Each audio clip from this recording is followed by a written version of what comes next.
Olá, então estamos aqui para continuar a segunda parte a respeito do estudo de metafísica. Nesse momento vamos falar sobre os conceitos trazidos por Aristóteles. No vídeo passado ficou uma pergunta feita pelo próprio Aristóteles, na verdade duas perguntas: o que é a substância em sentido geral, ou essência, e como pode haver substância apesar do tempo. Essa segunda pergunta em relação ao vir a ser, a degradação que os seres passam no espaço e no tempo. Então, eu quero iniciar falando um pouco sobre a definição de substância ou essência. Fiz aqui algumas anotações do texto próprio, Metafísica, outras anotações de alguns comentadores aristotélicos atuais, como João de Carvalho e o inglês Piscian Cardon, acho que é francês na verdade, e a partir deles eu trouxe aqui para falarmos um pouco a respeito de substância, essência, acidente, esses termos que estão relacionados à metafísica ou filosofia primeira. Então, a substância é a essência de todas as coisas e ela pode ser estudada sobre 4 aspectos: aspecto lógico, epistemológico, histórico e ontológico.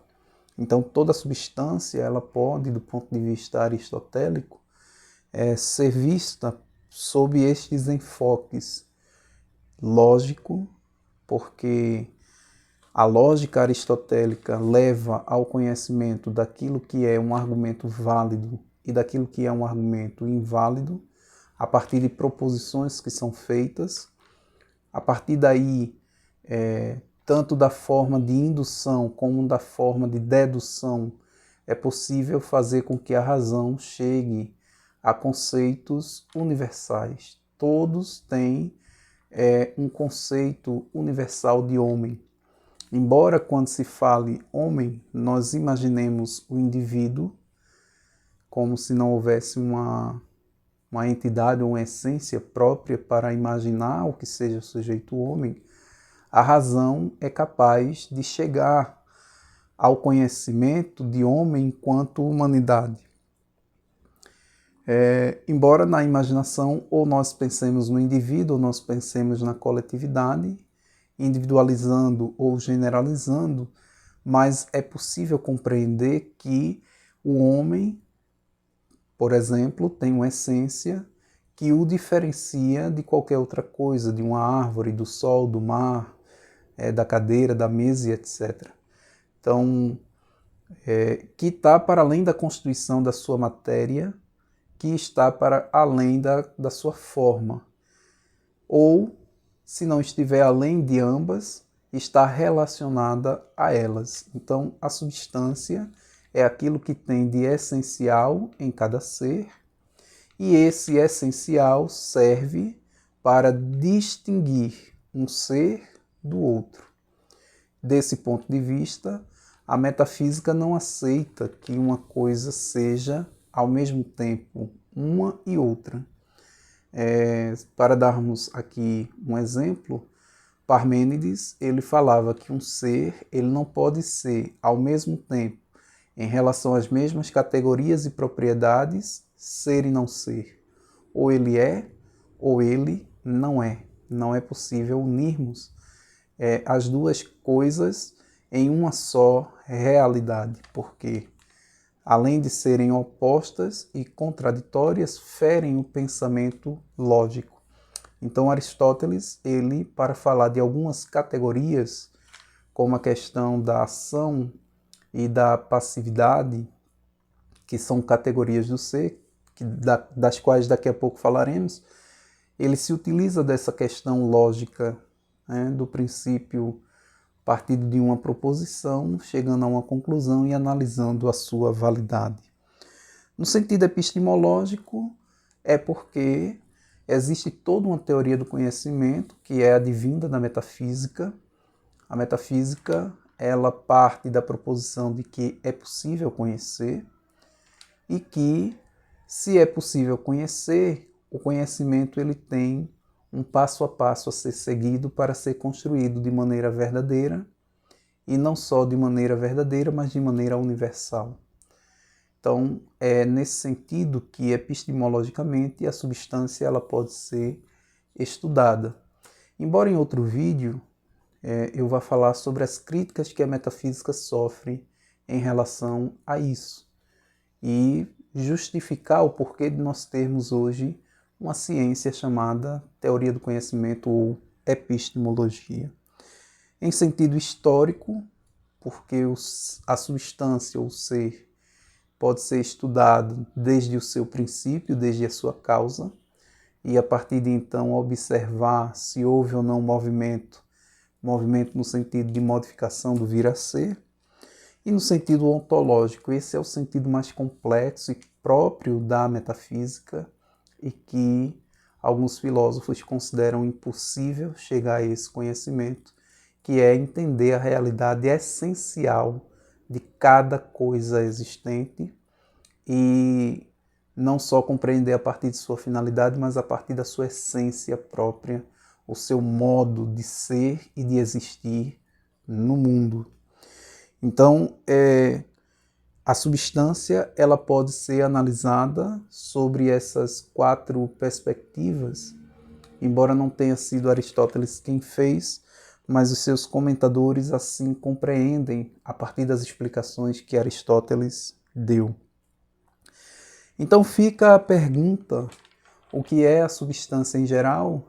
E a resposta a que chegamos é: a substância é a essência de cada coisa que faz com que cada ser se diferencie dos outros seres. É aquilo que distingue, é aquilo que destaca, é aquilo que torna o ser individualizado no sentido de em comparação a outros seres. Então aqui, por exemplo, nós temos livros e nós temos a estante. E o que diferencia uma coisa da outra? A sua essência, a sua substância. Esse tipo de conhecimento, é importante dizer que ele ocorre de uma maneira muito, muito lógica e muito cadenciada por Aristóteles. Quando se pergunta o que é o ser, Aristóteles vai nos explicar que existem algumas explicações dadas por filósofos anteriores a ele. Então ele vai classificar como um conceito impróprio, que são os naturalistas, basicamente quase todos os pré-socráticos, com exceção aí de Parmênides e Heráclito. Pode haver algum outro de quem eu esteja eventualmente me esquecendo. Os naturalistas que diziam que a substância é a matéria. Eles compreendiam que a matéria é o princípio necessário para a existência do ser e que não havia nada além disso. Não é? Essa coisa do suprassensível para os pré-socráticos é algo impensável, até porque eles estavam querendo superar o mito, e o mito tratava de muitas realidades suprassensíveis, na sua linguagem, na sua simbologia e na sua forma de entender o mundo. Por outro lado, há os platônicos que diziam que a substância é a forma, ou seja, aquilo que está no mundo inteligível, e de onde o ser humano, que é racional, conseguia ter algumas reminiscências. Esse conceito fantástico do Platão para falar de que o ser humano, ao buscar a perfeição, ele está, na realidade, indo em direção à sua essência, que vem desde o mundo inteligível ao mundo das formas, e se ele o fizer de maneira moral, ele será um homem justo, mas se ele o fizer através do conhecimento filosófico, ele poderá então tornar-se um ser perfeito, não apenas eticamente, moralmente, como também interiormente, né? E existe o modo, que aí seria o modo próprio, esse modo do filósofo. O modo impróprio é o modo da matéria, o modo próprio é o modo da forma. E Aristóteles vai dizer que existe uma terceira forma de conhecer o ser e a sua essência, que é a forma por excelência. Essa forma por excelência é a forma, então, metafísica, né? Existiam também aqueles, inclusive Aristóteles, durante a sua trajetória, defendeu isso, que nós podemos pensar a substância como uma junção de matéria e forma. Inclusive, o homem é pensado sob essa dinâmica, não como Platão, que colocava em oposição essas duas realidades, mas como forma de complemento, né? Matéria e alma, ou matéria e forma, complementam-se um ao outro, aquilo que vai se chamar de sínolo ou síntese. Existe essa forma de chegar ao conhecimento da substância, que é a forma chamada por ele de forma por excelência, que é estudar as duas realidades, sem colocá-las como sendo contrapostas, como Platão fizera, mas colocá-lo de forma complementar. Então aqui nós já vamos começando a falar sobre a classificação da substância. Aqui estão minhas anotações, né? A classificação das substâncias, que ele vai colocar como sendo material, portanto, acessível aos sentidos, olhar, escutar, sentir, tocar, cheirar. Essa forma material de existir, ela é corruptível. E a forma de substância, que é imaterial e que é suprassensível, que está além da capacidade dos sentidos de percepção, ou seja, está além da experiência humana. Em relação às coisas corruptíveis, que têm matéria e forma, Aristóteles ele vai colocar o vir a ser de Heráclito como uma explicação para a transformação da substância, principalmente material, que a forma ela é uma parte quase que permanente do ser. Ele vai colocar o devir como uma possível explicação, né? A matéria como princípio substancial que está ligado a uma forma se degrada no tempo e no espaço, porque a matéria ela é corruptível.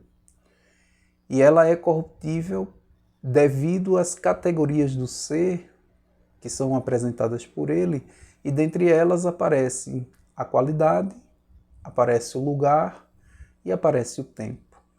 Então, essas realidades juntas, elas fazem com que a matéria possa sofrer deformações no tempo e no espaço. É aquilo que se chama de vir a ser. Mas também Aristóteles, no seu sínolo, na sua síntese do estudo da substância, concorda com Parmênides para dizer que, apesar da degradação da matéria, existe algo de permanente no ser que lá fica e que lá estará quando o ser se destituir. Isso é muito interessante porque para que acabe a substância ou a essência, não é só acabar com a matéria, mas é preciso também acabar com a forma, né? Isso cria, então, um conceito de universal que nós então falamos anteriormente, que é preciso aprofundar. Os universais enquanto conceitos abstratos que todos temos. Então, é como se, de fato, a forma ela precedesse a matéria, ela precedesse a existência. Parece que quando Platão fala de um mundo inteligível, anterior à existência, Aristóteles parece, então, na metafísica, concordar de que há esses conceitos universais. Para os antigos, a precedência, a essência, precede a existência. Ou seja, a essência vem primeiro. Isso que são os universais. Todos nós temos o conceito de água, mesmo que não tenhamos água em mãos, mesmo que basicamente não estejamos agora perto de água, etc. Claro que depois nós vamos ver na crítica dos contemporâneos que se fala que a existência vem primeiro que a essência, ou seja, a essência vem depois, né? Jean-Paul Sartre já falava disso. Pois bem, então essa classificação, voltando aqui a Aristóteles, da substância como corruptível e incorruptível. Corruptível é aquela substância que tem matéria e que tem forma, numa síntese de complementariedade. Incorruptível são os seres que não têm matéria, em regra, mas que têm forma e que nós só podemos alcançá-los através da razão. E aqui eu trago um exemplo já cristão para facilitar o nosso entendimento. Deus é um exemplo de ser, que é ser e que não tem matéria, mas que é puro espírito, é pura forma. Sem entrar aqui em questões teológicas, né, da segunda pessoa da Santíssima Trindade, que se encarnou, tornou-se homem, etc. Vamos partir do princípio de que Deus é puro espírito e que, portanto, não deixa de ser porque não tem matéria. Ele continua sendo. Então, aqui na minha anotação eu coloquei, não é uma questão simples a corrupção do ser, visto que ela desagrega o ser. A substância material corruptível é capaz de separar matéria e forma. Também não é uma questão simples falar da substância imaterial, porque nela não há corrupção, e se não há corrupção, não se pode falar de vir a ser nela. Dessa maneira, os universais poderiam então estar prejudicados, porque aí o homem deveria ter na sua racionalidade a capacidade de perceber que, apesar de existirem os universais, existem seres que estão para além deles. Uma outra ideia que poderia ser falada, além de Deus, é o pensamento. Aristóteles ele fala sobre a questão da racionalidade, da razão, do pensamento, da ideia, que é algo imaterial, incorruptível, que é algo que não se confunde com outras realidades. E eu não posso dizer que a ideia não existe ou o pensamento, porque não tem matéria. Existe, mas de maneira assim que é preciso maior abstração. Então a matéria tem seu conceito relacionado ao vir a ser, de Heráclito, a mudança. As categorias que envolvem normalmente são lugar, quantidade e qualidade, porque nessas realidades o ser passa por maiores mutações. E também que o vir a ser da matéria depende de outra matéria pré-existente. Pois se o que o pré-existente seja o nada, obviamente não se pode falar de vir a ser. Essa é uma outra discussão interessante da metafísica, o ser e o nada, o ser e o não ser. Então, para Aristóteles, porque o não ser simplesmente não existe e não pode ser tratado como ser, porque o não ser ou nada não apresenta categorias, que por sinal vou falar imediatamente após essa fala, não existe na realidade das categorias e também não existe em ato e em potência, esse movimento importante pelo qual todos os seres passam. Falando um pouco sobre as categorias do ser, porque Aristóteles classifica as substâncias a partir de 4 classificações: categorias, ato e potência, acidente e verdadeiro ou falso. A partir daqui é possível falar quais são as categorias do ser que envolvem a realidade do ser em todo estudo metafísico que seja feito. Normalmente são 10 as categorias apresentadas, inclusive pelos comentadores.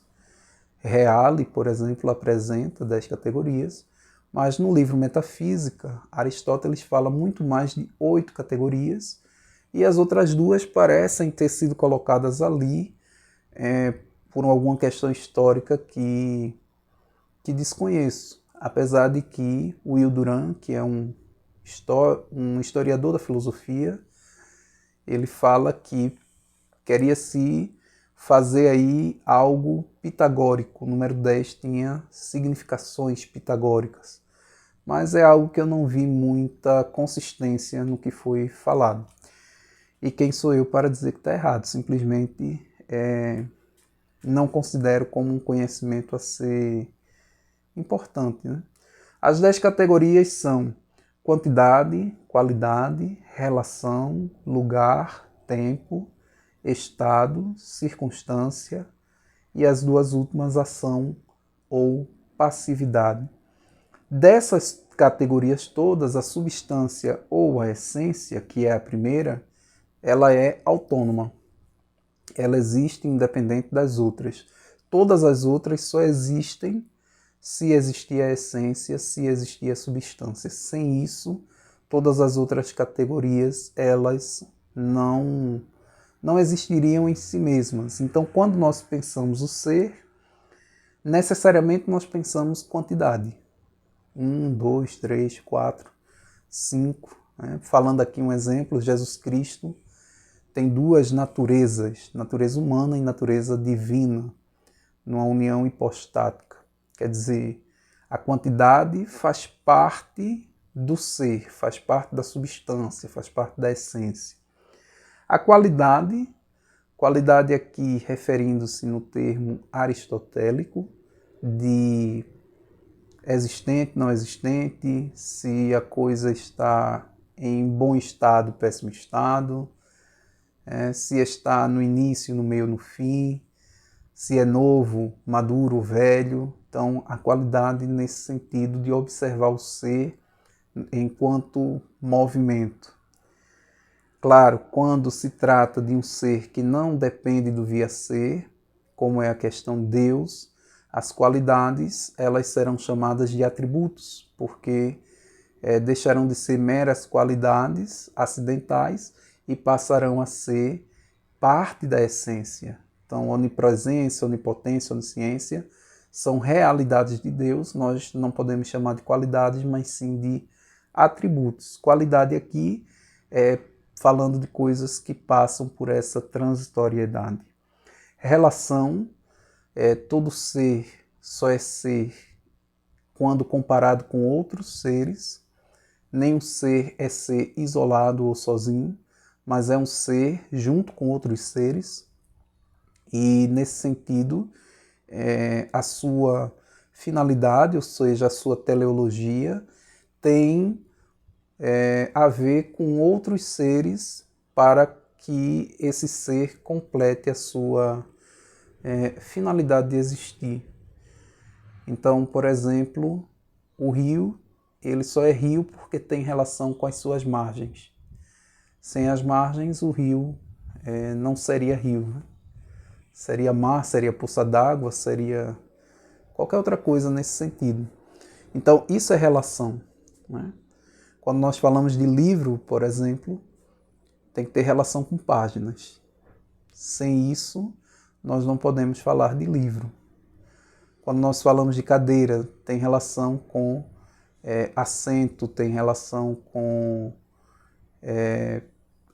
acomodar. Então, um ser, ele é ser a partir da sua teleologia, a partir da sua finalidade, a partir da sua relação com outros seres, com outras coisas, para completar a sua utilidade, vamos dizer assim. O lugar, né, não existe ser ou substância fora do mundo. Obviamente que Deus é uma questão à parte, embora de vez em quando eu tenha utilizado como exemplo, mas Aristóteles pensava de maneira grega, portanto os deuses do Olimpo faziam intervenções e não necessariamente Aristóteles acreditasse nisso, né? Mas não se pensava um Deus assim como o Deus cristão, digamos assim, o Deus revelado Não, por isso Deus é uma questão à parte que de vez em quando se utiliza como exemplo, mas que na realidade, para o pensamento grego, não havia essa forma de pensar. Então, todo ser, toda substância, ela pertence a um lugar próprio. Onde? Né? E aí, pensando matéria e forma, pensando sínolo, pensando a síntese. Quanto aos seres, quanto à substância ou essência que é imaterial, incorruptível, nós poderíamos dizer que na realidade está submetida ao tempo, muito mais do que o lugar, mas está submetida ao tempo. O tempo é uma categoria, o estado, ou seja, a forma como se encontra, que tem relação direta com a qualidade, né? A circunstância relaciona todos esses acidentes, analisa em conjunto tudo isso, e a ação e a passividade. Todas essas categorias, elas estão em movimento de ato e potência, que é uma segunda classificação dada por Aristóteles ao ser, e que nós vamos falar um pouco no próximo vídeo, porque é um pouco mais extenso, e aí falaremos sobre ato e potência e falaremos sobre verdade e falsidade dos seres. Por enquanto, nós falamos até aqui sobre